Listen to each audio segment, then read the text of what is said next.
All right, let me try one more time to add Haitian Preservation. It doesn't come up as one of the options. Oh, here we go. Hello, everyone. I'm going to just pin a comment. Hello, how are you? Good, how are you? Good. The first time I tried, I couldn't get you to join. Yeah, I figured it out.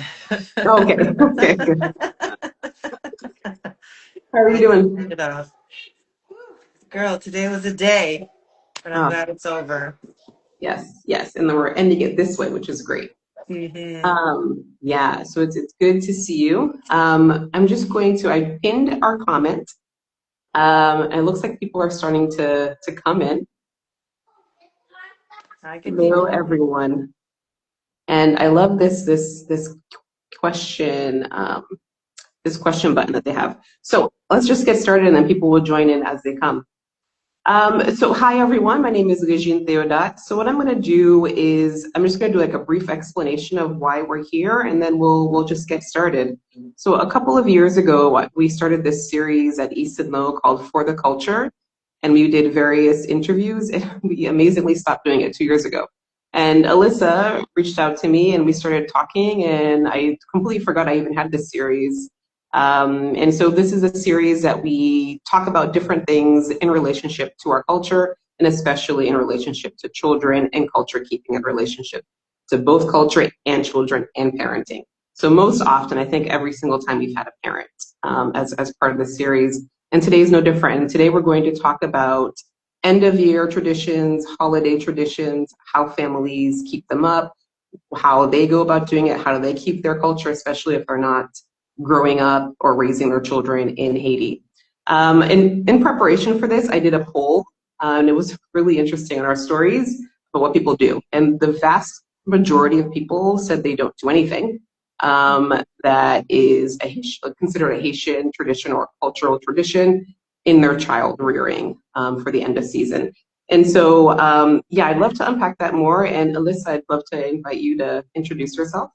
Yes, thank you. Thank you so much, Régine. So, my name is Dr. Alyssa Jean. I am the founder of Haitian Preservation, along with the executive director of Ayiti Community Trust.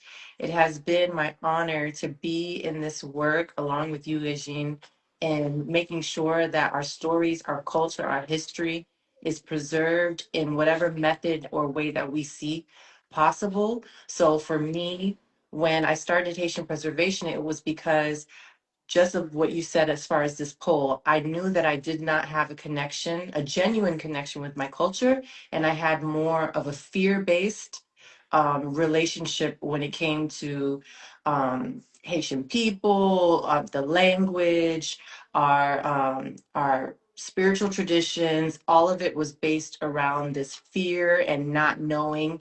And so, about 5 years ago, I was like, you know what? I'm going to learn it for myself. I'm going to stop listening to what other people say, and I'm going to do my own research, and I'm going to immerse myself in my history and my culture. And so as I started to go along on that journey, I was like, okay, this is really good. I know that there's other people out there that are on this spiritual journey, this revolution of the Haitian spirit, this awakening. And I know that their kids, right? It's not just the parents, or it's not just focusing on the kids, but it's actually both of us. So when I started Haitian Preservation, it was about parents and the child coming together to learn about their culture, since most of us are first or second generation and we're removed. We were not born in Haiti. You know, we were taught to probably, for me in my household, to primarily speak English.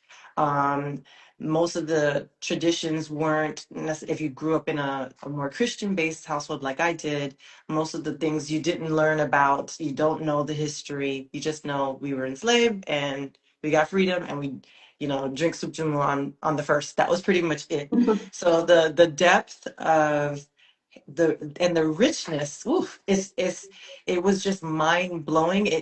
It was overwhelming, but at the same time, I knew that as an educator, that it was a level of responsibility that I could share that. And Haitian Preservation was about creating a platform where we could share and talk and preserve our Haitian culture and challenge some of these ideas, challenge some of these notions that were, you know, primarily held, right? As like, this is the truth, this is the norm. And, you know, your lived experiences, your own personal relationship is valuable in this search for yourself, search for your identity. And I'm glad that I've been able to do that, not just by myself, but with my husband, with my children, and now a community of individuals who are seeking that same thing, seeking a connection back home. So everything that I'm doing now is about reviving the Haitian spirit, is about recognizing, yes, we've forgotten. There is a term, I don't know if you're familiar with it, Régine, but there's a term, an African term, that speaks to this kind of forgetfulness, and it's Mhm. called the Ma'afa. Mhm. And the Ma'afa is that spiritual, cultural, and historical kind of like cutting of the cord that Okay. made us forget about who we are because of all the trauma that was mixed in when our ancestors were brought over. So the Ma'afa is essentially like our Holocaust. We lost a lot of people, we lost a lot of knowledge, we lost a lot of consciousness. And so now that we're in 2025, heading into 2026, and information, the proliferation of information and AI and all of these new technological advances are going back to the original. They're going back to the indigenous. They're bringing back all the things that we knew before. So we're actually not learning anything new. We're just remembering. So I think that's the beautiful thing of where we are right now. We as a culture are remembering who we Mhm. are, and we have the opportunity to do that with our children.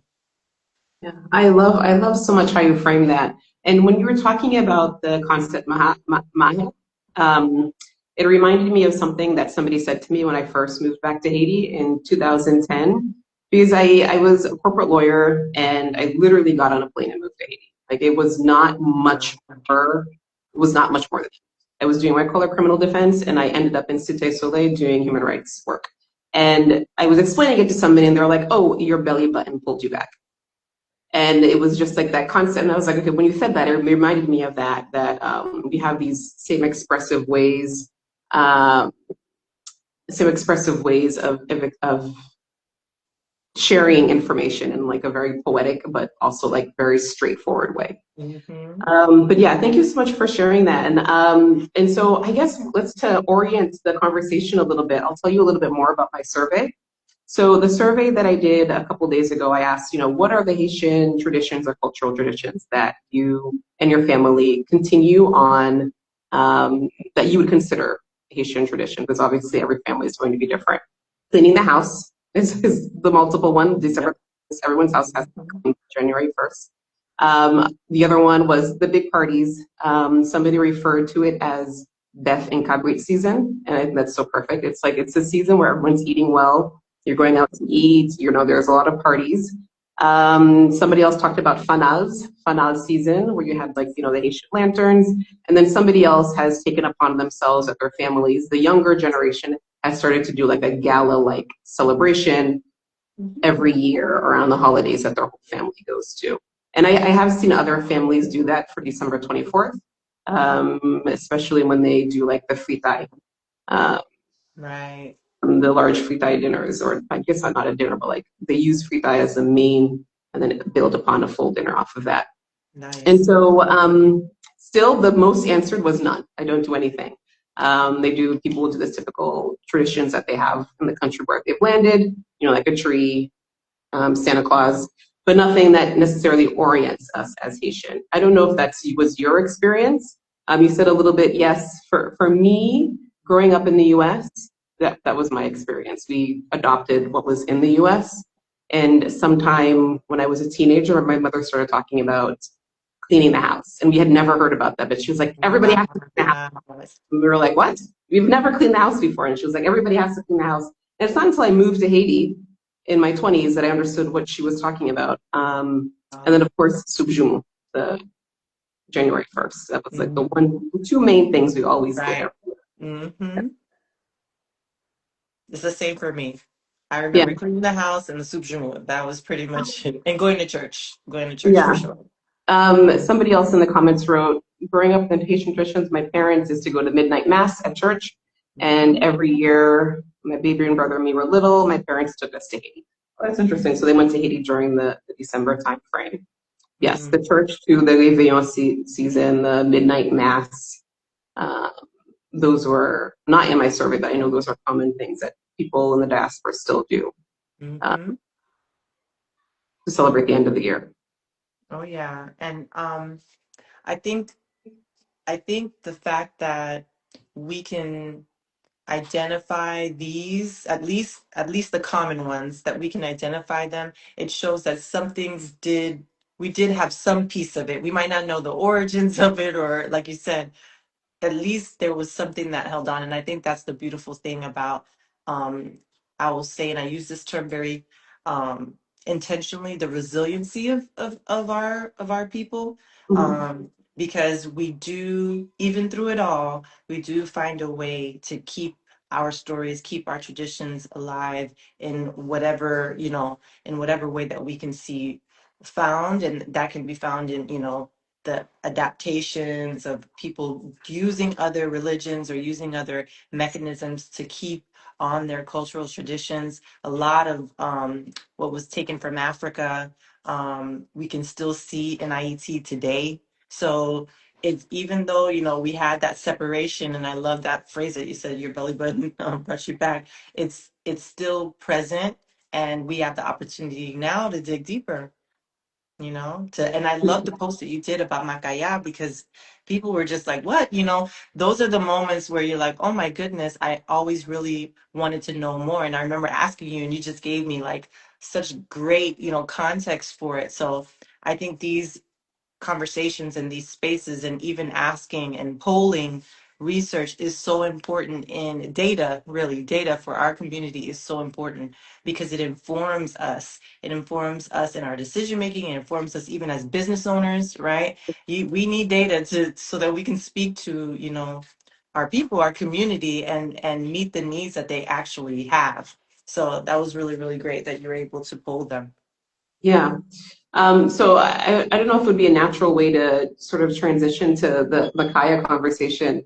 I have to say, we do a lot of posts at Easton though, like a ton. Like we do history posts, do everything, and I try my best to cover all the different kinds of topics. And so it's not like we're going to cover one more than the other. But I have to tell you, the topics that get people to share the most and interact the most are the ones that touch upon Vodou. 100%. Mm-hmm. And it's Mm-hmm. always interesting because as a people, it's harder for us to speak about these things openly. Yeah. But when people don't know that you're sharing something or know that you're engaging in something, it's interesting to see how prolific these gets. And so every year we do the Makaya post. So this is our third year. And every year I add a little bit more because I learn a little bit more. It's not something I grew up doing or knowing. And honestly, frankly, for years, I thought it was another way to say Merry Christmas because everyone just said, Joyeux Mm-hmm. Noël, Bon Makaya. And so I was like, oh, that's like a Haitian way. But not realizing it's just like a very inclusive way to make sure everybody is covered when you're Right. doing your end of year. Right. And so I always get a lot of questions, especially direct messages, which lead me to ask a lot of other questions and do a lot of other research. And I'm curious to hear from you when you started learning more about it. Yeah, literally it was this year. I can honestly say that. I was hearing it in I think a song that I was listening to, and I was like, what is my guy? Like I had heard it probably a couple other times too. I wouldn't say that. I heard it because there's a park in the South Yeah, that's called that, the Makaya, mountain. right? Yeah.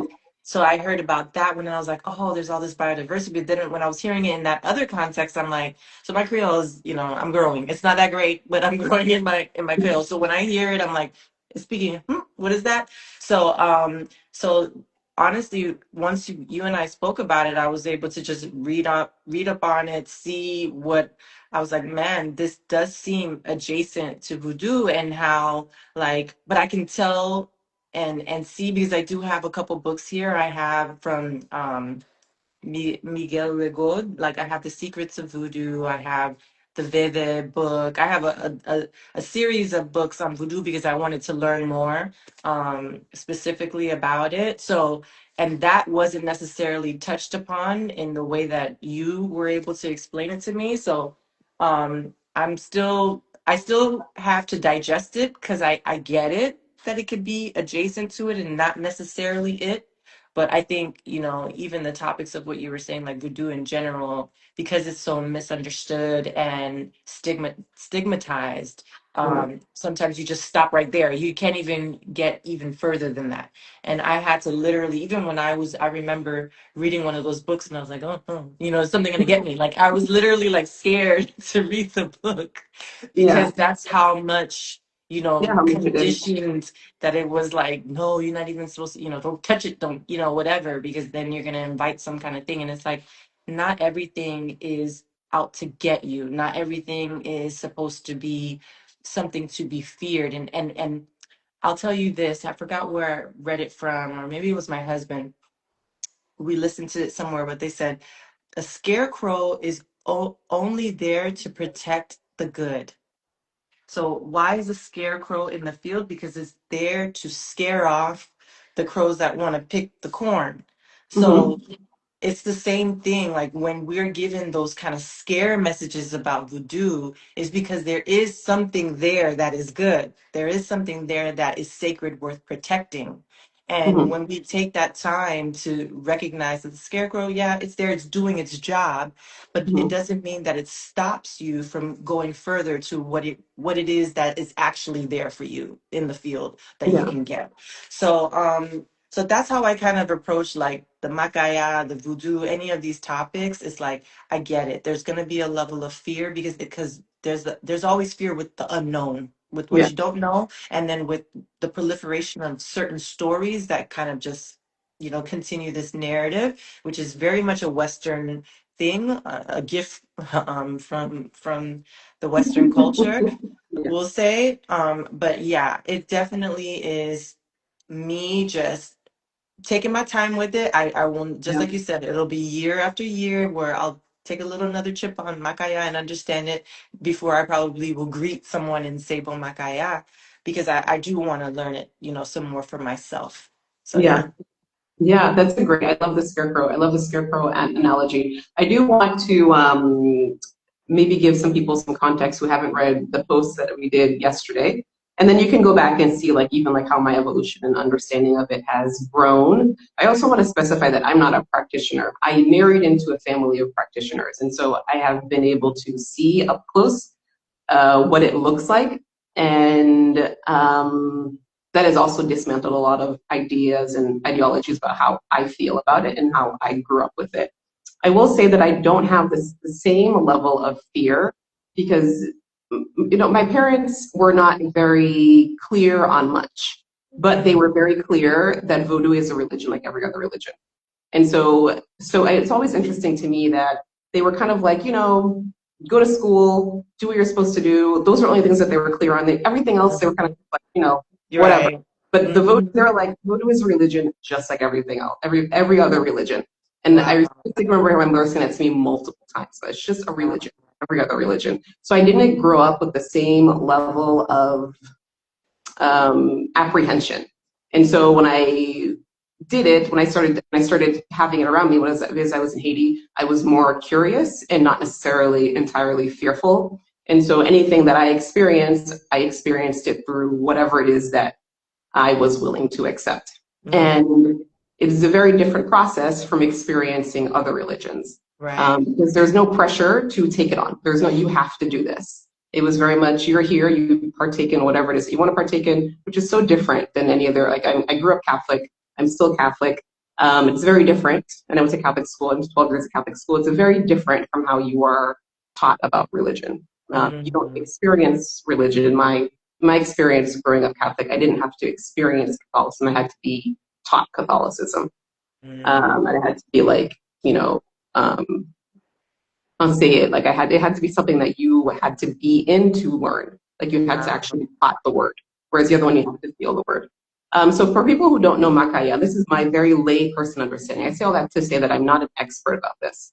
It is two things. It's an energetic force and it's also the name of the season. And I think that's what confuses people. It's because like, the whole season is called Makaya, or there's already a grouping of spirits called Makaya. And I think the only reason why it's confusing is because when you grow up in a very low context society like the US, where in the US you are told the rules of the road, you don't have to like be able to understand them from around. Haiti is a high context culture. And so for us, if you grew up in this low context culture, you need a lot more explanation for things to make sense. Yep. And so to us, it's like, oh, why is it the same name? But if you are in a high context culture, you're just like, it's the same name because it is. Like, why are you asking all these questions? And so it's both a season and also the name of these grouping of spirits. And it's about renewal and re-energizing and switching over into the new year. And so people will do cleansing baths, they'll do luck baths, they'll do herbal medicine, they will cross over into the new year and ask for blessings and abundance. And it will terminate sometime around the first week of January, where people will also ask for abundance for their harvest for the year. And so I have never seen it in a light that is more negative. Like I've only seen people practice it in a very like, this is the end of the year, I'm asking for abundance and I'm going into this. I have learned over the years that some practitioners think of Makaya as something like a satellite off of voodoo and similar to a secret society. And that's the beauty of that religion, is that there's not a book guiding it. There's not like a central source guiding it. So everybody practices it in their own way. And what is always fascinating to me, again, because I grew up in a low context culture and I also am Catholic, I am so fascinated by the idea that many people that are practicing the same spirituality can practice it so differently, and that doesn't bother the other person. Right. God forbid you as a Catholic person practice slightly different than somebody else. You're going to be told you have to go back to the Word of God. You have to, like, it's very different from how people practice. And I'm not saying, what is better than the other. I'm just noting this has been my experience, where it's just so fascinating that these kinds of differences can exist and they can coexist. And what's even more beautiful about Makaya is people who are not voodoo practitioners at all will practice Makaya because they're like, oh, it's not the same thing. And everyone's like, okay, that's how you think of it. So there's just like these three ways of people engaging in this end of the year tradition that I've seen over the years. Yeah, I think it's so important of what you're saying, because we have to think of the overall theme of that, and what you're implying is that there is a level of unity that can be achieved even in diversity, and so we're taught that uniformity in most organized religions, it is about uniformity. We're doing it the exact same way at the exact same time. If you steer off of that, you will get some kind of punishment, ostracized, whatever it is. You know what I mean? Whereas in this, to me, and what I've been taught about voodoo and what I've learned about voodoo in general is that it is a level of spirituality, and spirituality, like Baina Bello would say, cannot be taught. You have to do it in a way that makes sense for your own spirit. So if your spirit needs to pray, 5 times a day to the east, then your spirit needs to do that. But if your spirit doesn't need that, that's okay as well. And we can be in that same space. The issue of the division comes in, and when we think about Haitians in the context and why we have to keep on saying union fait la force and all that stuff, and I'll even put a pin in the whole union fait la force, but essentially unity, diversity, all of those things matter. And the only thing that stops that is when we think that it has to be one way. One way is the enemy of a unity that can coexist within a rainbow of expressions of spirituality. And when we understand and appreciate spirituality in that sense, which I do think, as opposed to more organized religions that voodoo can do, it does have its practices, it does have certain things that have been passed on through generations. But I think there is a level, to your point, of acceptance. Oh, okay. Yeah, It's my daughter. It's my daughter. Baby, that's good. Maybe I thought it was like she's complaining because the light is too bright. Okay, so I'm gonna have to move. because my light is too bright and she's supposed to be in bed and it hasn't kept her from us. Do you want me to go or do you want to join my live? Do you want to join me? Okay, come join me. You can be.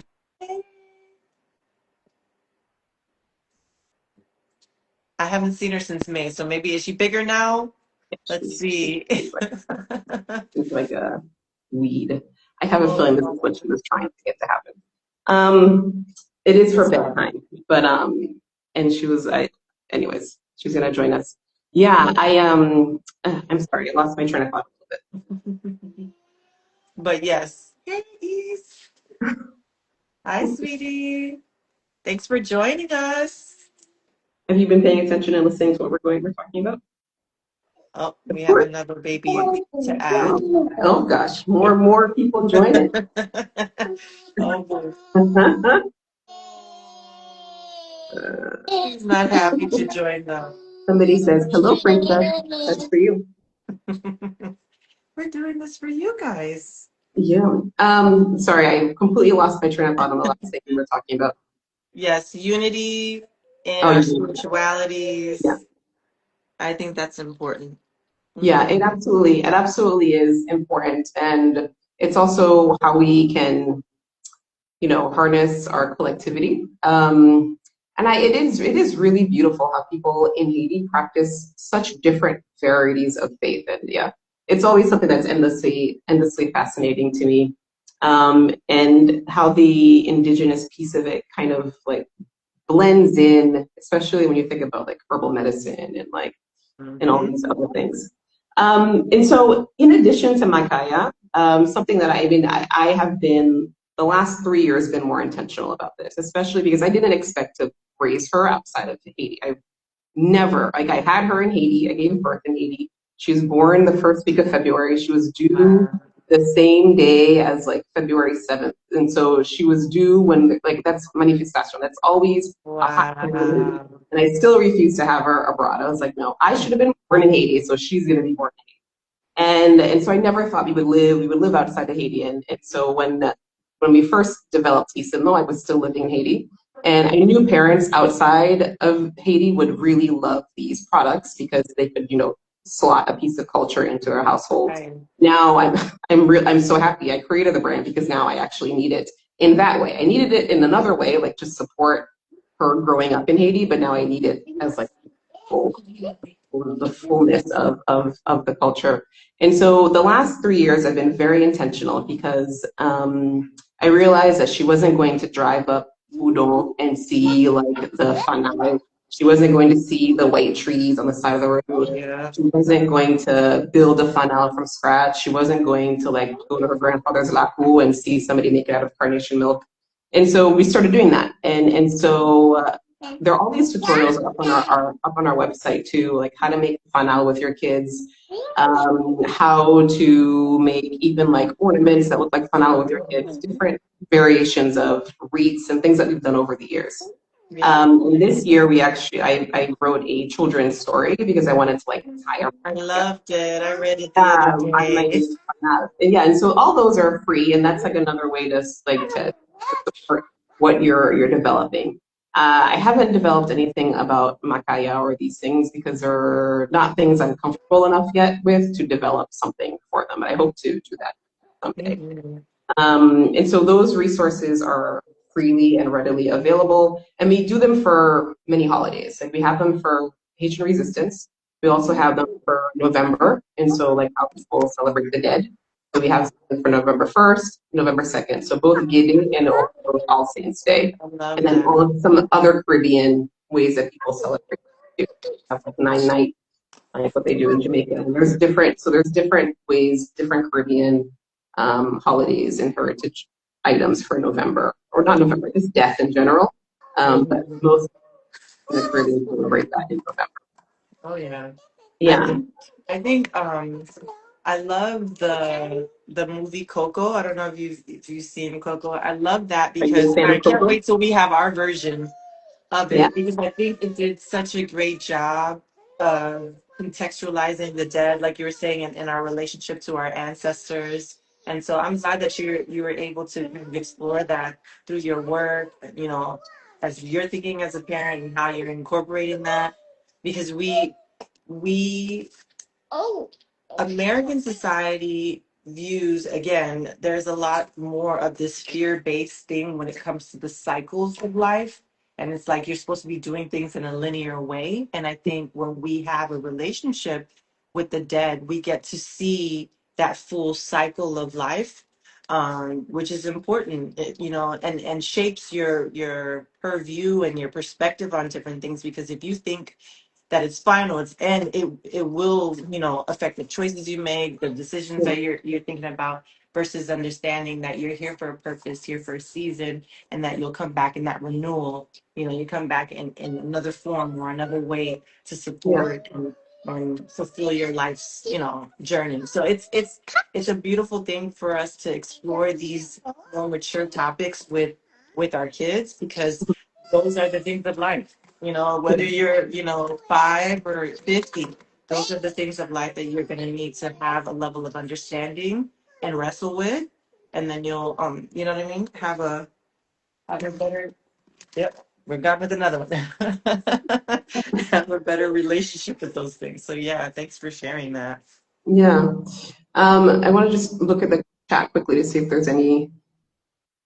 Oh, yeah. Now my faith is universal. I'm good with all faith. Yeah. Yeah, to have the universality. And people that are joining now, feel free to drop any questions in the questions box at the bottom. You'll see like a little question mark, and you can add questions there. We can kind of keep track. Yeah, this has been such a great conversation. Something we haven't talked about that you did mention is that you have been incorporating other traditions into your holiday end of year. Yes. So we recently started celebrating Kwanzaa. It definitely was something that I remember a few years ago. I was like, you know what? I'm not interested in it. I would hear about it. I'm not interested in it. And I was like, hmm. And then once I started putting my children in an African-centered school, Mhm. they did the process of going through the different days, talking about the different principles. And I was like, oh, this is really interesting, and I love the concepts that I saw were parallel with Haitian pieces. So like there, as you might know, there's the first day is Umoja, the second day is Kujichakalika. Well, Umoja is unity, Kujichakalika is self-determination, Ujima is, I want to say, is collective work and responsibility. But that's where I was like, Kumbit. I remember seeing Kumbit, and I was like, that's very similar in the principle of what they're saying. And I think they had Ujama is about working with different supporting different businesses, right? Your neighborhood business collective economics. Then there's Kulumba about creativity. And then I know I'm missing one is Kulumba. There's some, and Imani is faith. The last one where it ends up happening on Independence Day, January 1st.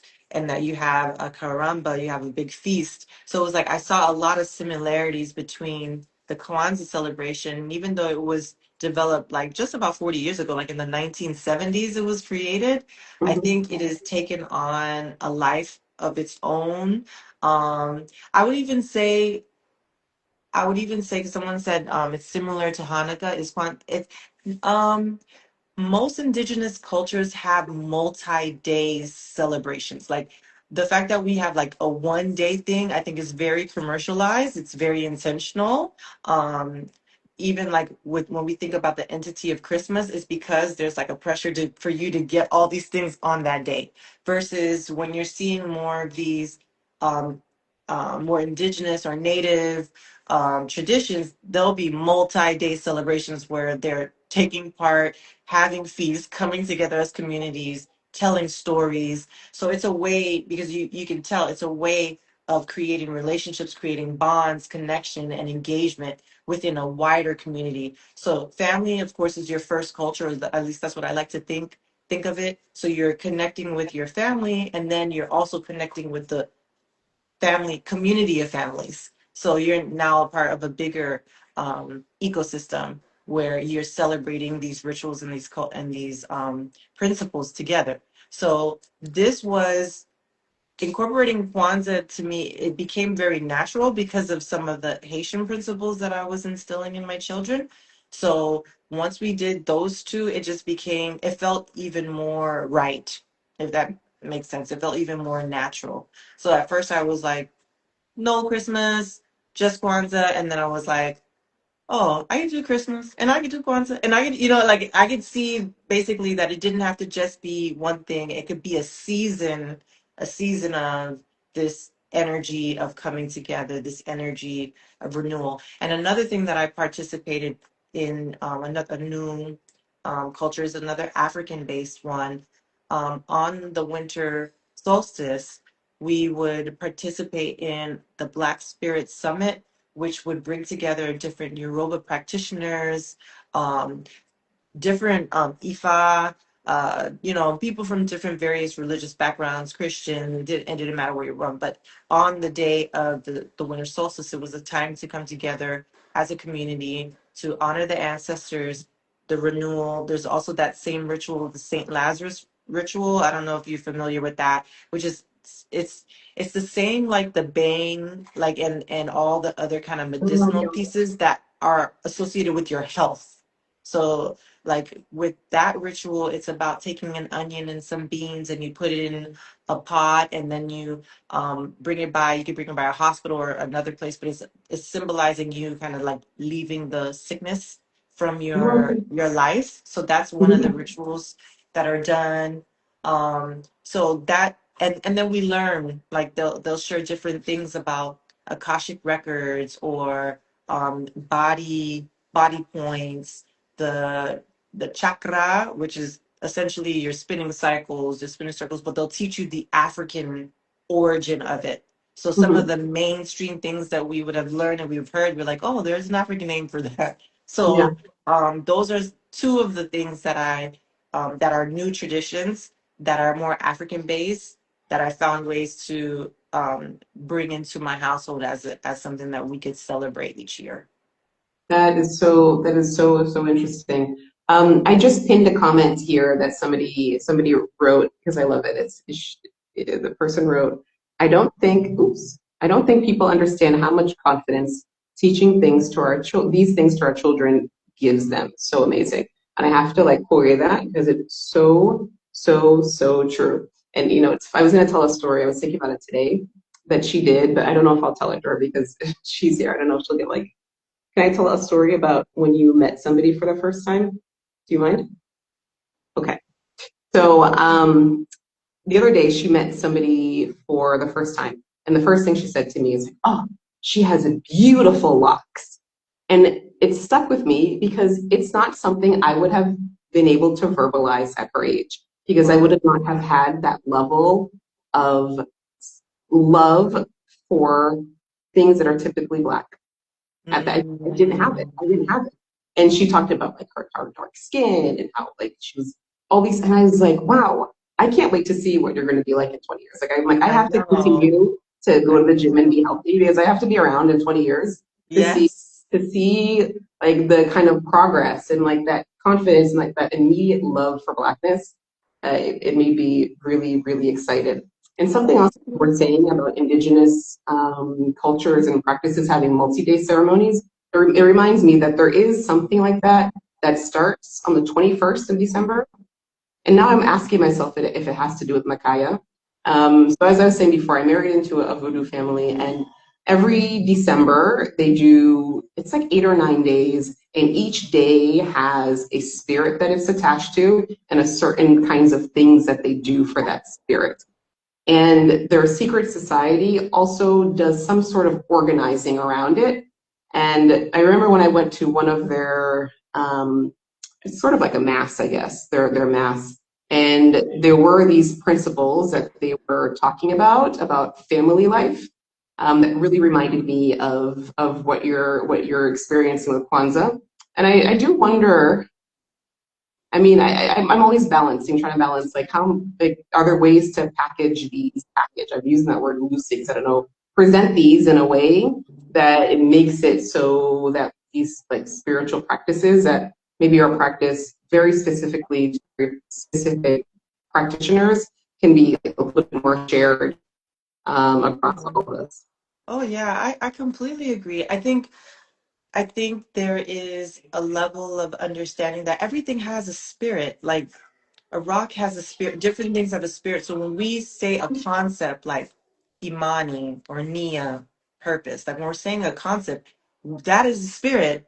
We can embody it, right? We can make it into like a person, which is what most of the other religions have done or other spiritual practices have done, is that they'll say Yemaya, right? And she represents the water and the ocean, but then they'll show her as a mermaid or something like that. Like So an it's like African, yeah. that is a way of taking a spirit, a concept, essence, and putting it within a different form. So the thing that works against us is because usually in our context, in a Haitian context, when we hear spirit, we're not thinking necessarily, or at least for my background, we're thinking it's like some mal. If it's not the Holy Spirit, it's some mal. It's somebody gonna do We're something. very binary. Binary, You yes, see what very I binary. mean?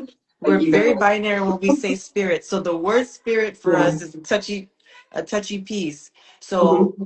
but the essence of what you're saying for Makaya, if there is a principle, if there's something that the spirit embodies and represents, that is the same. It's the same as the Yoruba pantheon. That in Ifa, it's the same as Olokun. Oya, which Shango. Whenever you say one of those things, essentially, it's not a person or a deity. It's an essence. It's a quality that we are invoking spiritually because it Mm-hmm. has some medicinal in the sense of like to restore, to edify, Yeah. to make whole. It has a medicinal purpose for our community. So when we allow our children access to that, just like you were saying about her being able to see the appearance of someone and really take in the beauty and appreciate that piece. That's the same offering that we can give our kids when we talk about the principles, when we talk about the spirit, the essence of what something is there and what its purpose is for us in our life.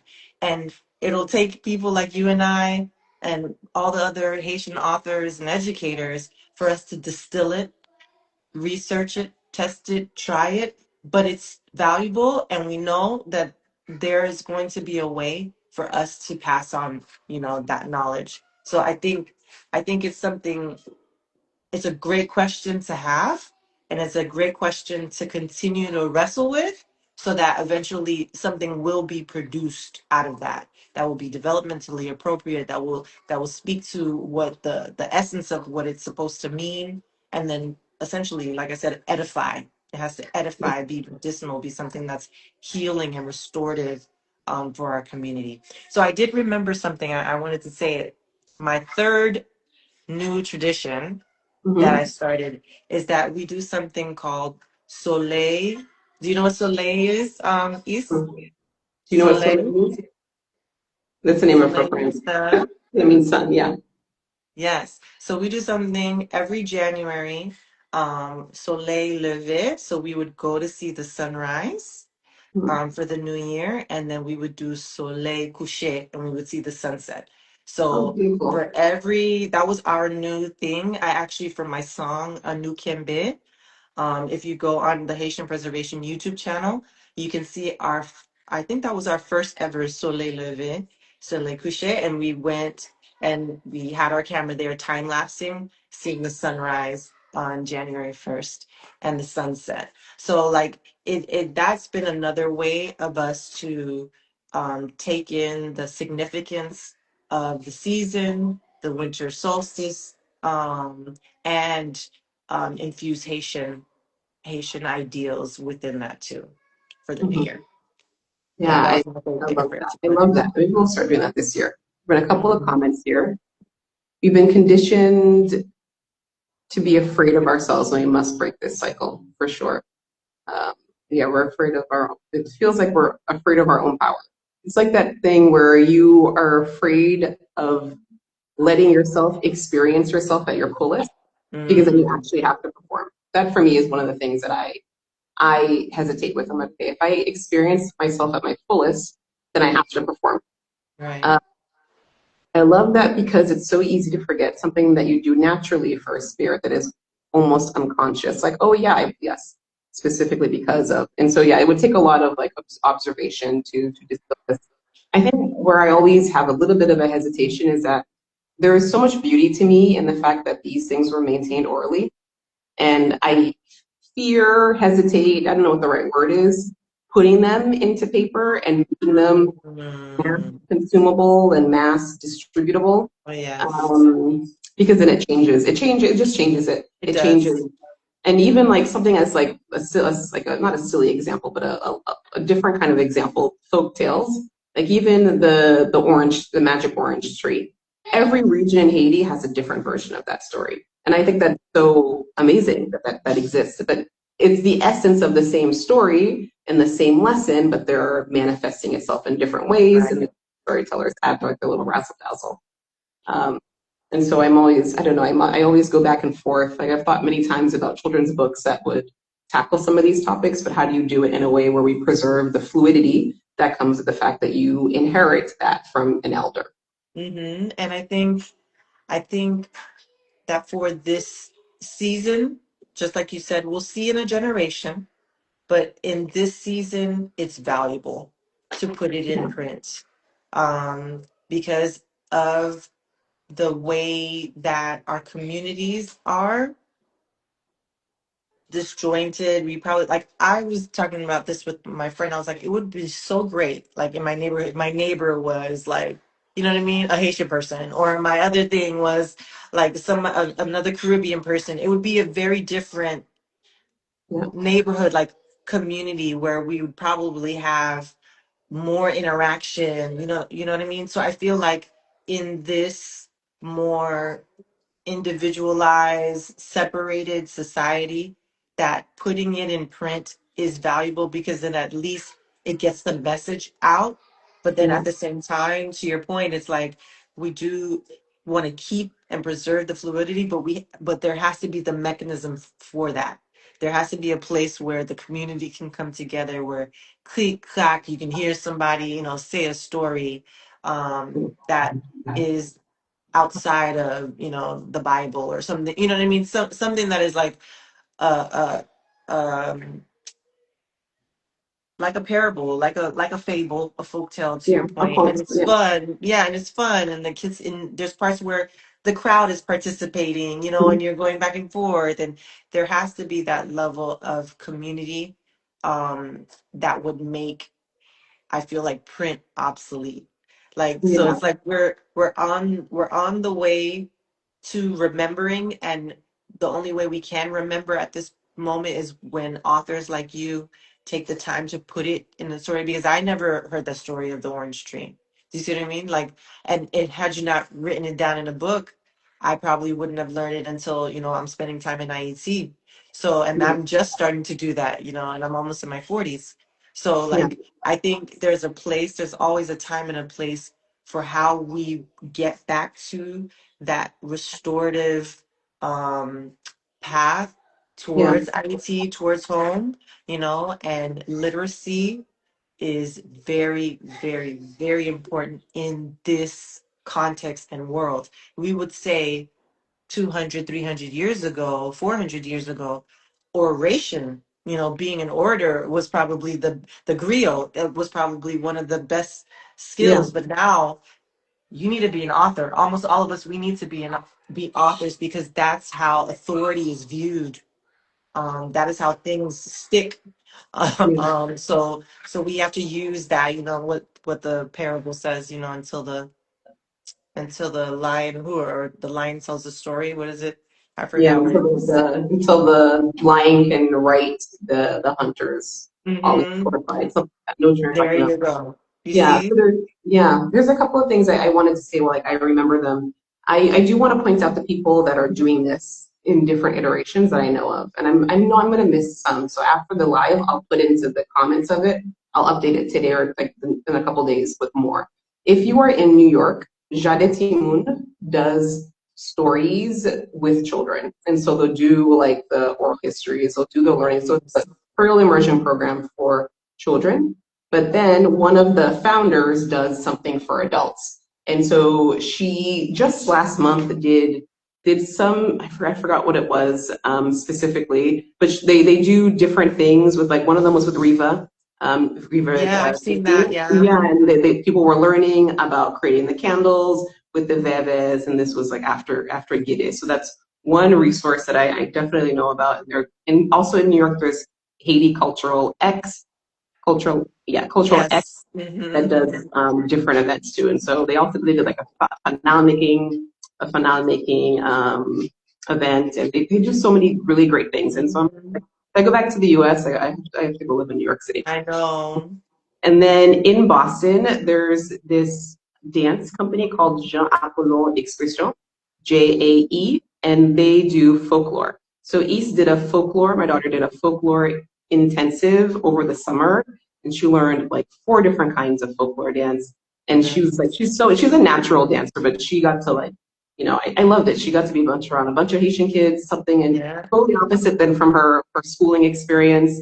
They used to go back, and they also used to do things in Haiti. I think they're trying to do them again, but they just built out this massive dance studio in Boston, and it's great. And they're going to they also integrate Haitian stories into their work. They have at least 2 social emotional learning experts on staff. One of them is Haitian, and so they integrate all that somaticness and how kids move, all that stuff. Yeah, so those are the 2 that are coming up to mind of people that are doing this kind of like culture keeping work. It's not a written book, but it is your kids and yourself as an adult. If you go to some of the other adult ones where you are tapping into your culture in ways that you can't get. Even if you write 1,000 books, the experience, or you read 1,000 books, the experience is always going to, like, add a different layer onto it. Yes. Oh yes. And then I should have been writing these down. There was a third thing I wanted to mention. I'll think of it, and then I'll put it in the comments as a resource. Of course. Well, we can make sure we say that. Make sure you're getting your bundles. Get your bundles. Yeah, it's a book one. Get your products. East and Low special holiday supporting Ayiti Community Trust with our 1804 Hurricane Melissa Solidarity Fund. So make your purchase. And you see, we're rocking the Revolution of the Haitian Spirit, and she got her spirit mug. I love it. I need to get mine. Mine is on my other desk. But yes, Revolution of the Haitian Spirit. Go get your sweatshirt, your spirit mug, and special announcement. So we are for preserving Haitian culture and culture keeping, like you were saying. Haitian Preservation has created a spirit calendar specifically to remind us of different cultural, spiritual, historical dates. So it's almost like you're getting a mini Revolution of the Haitian Spirit every month with beautiful, beautiful iconography from Angie Bell's Ayi Bobo, and also from other Haitian artists that we partner with. So this the Spirit Calendar, if you haven't got it, make sure you head on over to Haitian Preservation and check that out, because it's something that if you're an employer, if you have multiple businesses and you want to give a gift, a culturally relevant gift, it is both in English and Haitian Creole. Yeah, it's something to get this holiday season. So get your mug, get your sweatshirt, and get your calendar, and keep your spirit revived. And then what is the website for that, for Haitian Preservation? Yes, HaitianPreservation.shopify.com. We are a small business. We literally, like, the brand has been around for a couple years, but the business has literally just started this year, and that was a way for us to build some self-sufficiency within the foundation's work. And so we hosted the Spirit of the Haitian Revolution in August around Wakaima, and now we finally have created a suite of products that support that cultural piece, that cultural keeping. So yeah, we're really proud of it. Really proud of what we've been able to do. We're getting on that East and Low level. We'll be able to do to have, the impact that you guys have. But we're super, super happy that we're able to just be ourselves. Oh, and I want to shout out Identity Boutique. That's a Haitian owned, and this is a Desaline chain. So shouting out Yeah, Identity Boutique. They have a beautiful not a neg marron, a fung marron Oh, marron. yeah. Mhm. I So guess those Mal. are really nice. Yeah. Yeah. I'm trying to think of who else we could There's shout out. there's so, oh my gosh, there's so many. I would be here all week. I I know. try as much as possible to only rock Haitian brands. Like even Yes. like from our hair products all the way, like everything. But because it's nice to keep the dollars as much as possible within the Isha's showing off her teeth. Oh, you're looking, she's been losing her teeth like wild. They're just dropping It's out like that time. It's that time. yeah. Yeah, this has been such a lovely conversation, and I hope we can continue it. And so after this, I will definitely repost it on our pages, and I guess also to YouTube, so that people can Yep. revisit it and ask further questions, make suggestions for other topics that we should cover, or maybe other people that we should bring on. Especially on these conversations where neither one of us are necessarily experts. And I've really enjoyed reading the comments and the dialogue along the way, and I am just always so appreciative of the community that has come around this topic of passing culture on to our children. And I have to say, it's such a privilege to be able to do this because it reminds me that we're not in this level of survival mode. I mean, I think Yes. sometimes our generation can be hard on the generation before. It's like, oh, Mhm. but but it was a very different time to my parents left under Duvalier. It's a Yeah. very different time, and back then you really had to assimilate. And so There you I go. learned Creole when I moved back to Haiti. But it's just a different time, and so I love that we're taking on this time frame that we have to have this privilege to be intentional parents, and we're deciding that this is one of the things that we are going to focus in. Literally every time an order, every single thing of an order that comes in from through Isse, I'm just so honored to be able to understand that somebody is trusting me with their child. And that's Yeah. not something I take lightly. And I'm just so honored that together that we're working on these things. And That's I'm beautiful. so excited to see what this generation of kids is going to be like in 20 years because they're already so awesome. And imagine them with 20 more years of awesomeness added Yes. to them. Yes. Yeah. Love it. All right, we've reached our hour. It's been great having this conversation with you. We're gonna keep for the culture going. No Yeah. more, Can you 2 years. grab We my broke two we year broke gap? the I the just two want to year show gap. you the picture that Isse drew while we were here. While we were talking, Yeah. she drew this picture. Hold on, like when she was sitting on my lap, and then you were like, and then I do the soleil levé and the soleil couché, and she had drawn it before, like the nature and the things we're doing in nature. So like when she was sitting here doodling, Oh wow. yeah. Thank you for that gift. Yeah. So Okay. Well, it beautiful. was great. It was great connecting and chatting with you. And yes, we will keep it. You're gonna go in Yep. your. Yes. All Good right. night, everyone. Good night, Bye. everyone. Bye.